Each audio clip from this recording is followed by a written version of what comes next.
William Gibson Interview by Giuseppe Salza. http://www.sct.fr/cyber/gibson.html. Copyright Giuseppe Salza, 1994. Giuseppe at world-net.sct.fr. Standard disclaimer: this document can be freely copied under the following conditions. It must circulate in its entire form, including this disclaimer. It is meant for personal and non-commercial usage. This entire document or parts of it are not to be sold or distributed for a fee without prior permission. Send permission requests to Giuseppe at world-net.sct.fr.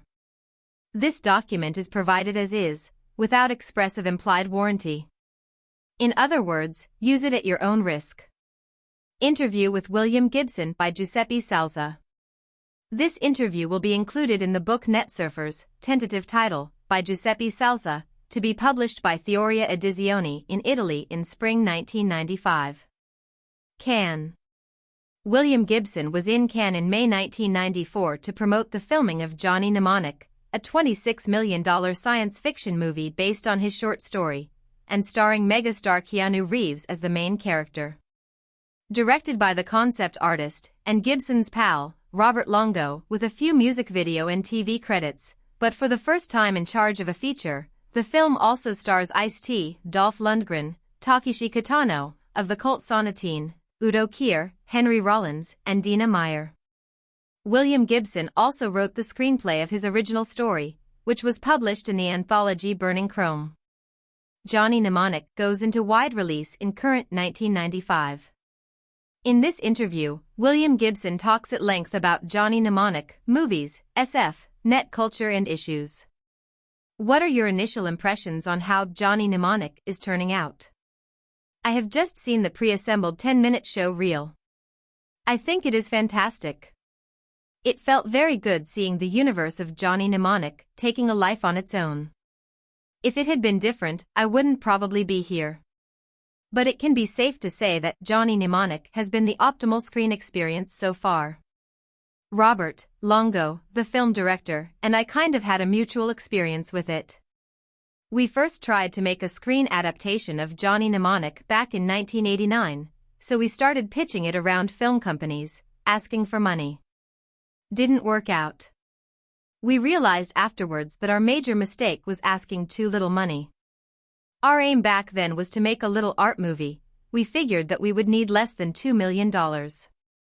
Jean-Luc Godard's Alphaville was our main inspiration back then. We should have asked more money. We went through several script drafts and stages. It became very painful pursuing the project. If it were just for me, I would have given up long ago. It was really Robert's faith and persistence in getting this film done that made it possible. Have you written any film scripts before, besides this and the ill-fated drafts for Alien 3? Yeah, I have done a couple of screen adaptations that never got made.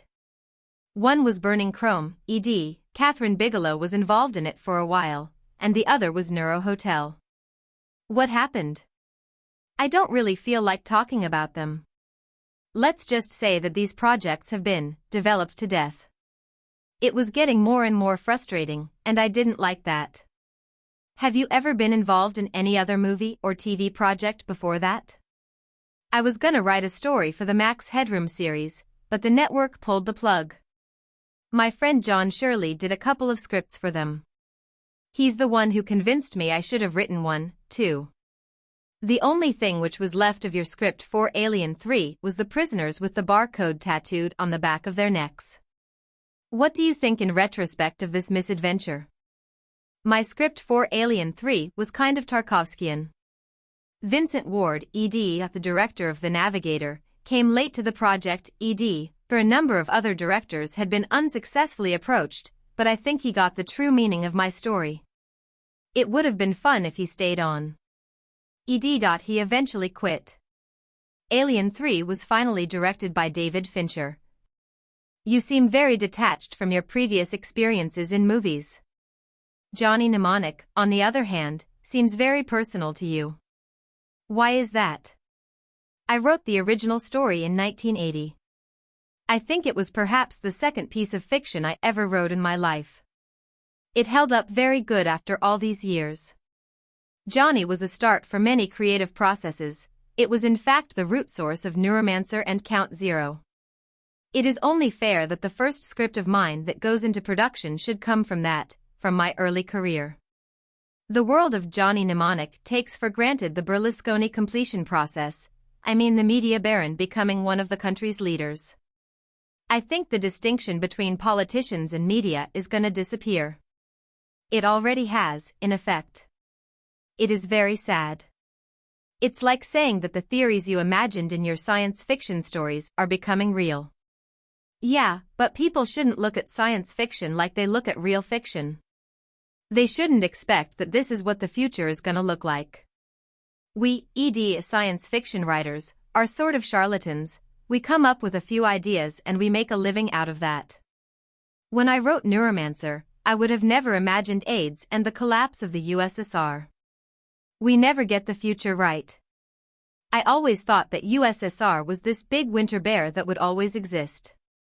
And look at what happened. In 1993, I wrote an afterword for the Hungarian version of Neuromancer.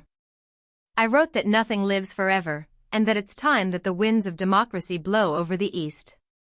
But now, after the arrival of people like Zieronowski, I have second thoughts again and I fear for them. Now you also write geoanthropological reports. That's right. I did a portrait of Singapore for Wired magazine. That place gave me the creeps. You are considered the true father of cyberpunk. What do you think of how this word has spread in the world and has gained new meanings? It depends whether you believe in such a thing. Cyberpunk has become a historical word, one of these words which you use to describe a definite period of time. The risk is that it could suddenly become outdated, passé. Now it is a very fashionable thing to say, wearing cyberpunk outfit or behaving cyberpunk has become hip, you see it on MTV. I was never comfortable with this interpretation. Billy Idol, he released in 1993 the album Cyberpunk, has turned it into something very silly. Finally, I think that cyberpunk is one of these journalistic terms that media like to rely on. I am aware that most young writers are delighted being considered cyberpunk authors. But I'm older. I remember well the 60s. I know that once you have a label attached onto you, it is over. Let's go back to Johnny Mnemonic. Which direction have you given the screenplay? Johnny is about the politics of information. It's an action film of course, but it doesn't forego for flashy and graphic FX, there's too much of that already on MTV. Besides, Billy Idol burned that look. We preferred opting for an anti-realistic look. We want to plunge the audience into a very strange but consistent universe. In short, we have decided to tell a story. That's what science fiction literature has often managed to achieve, unlike most films.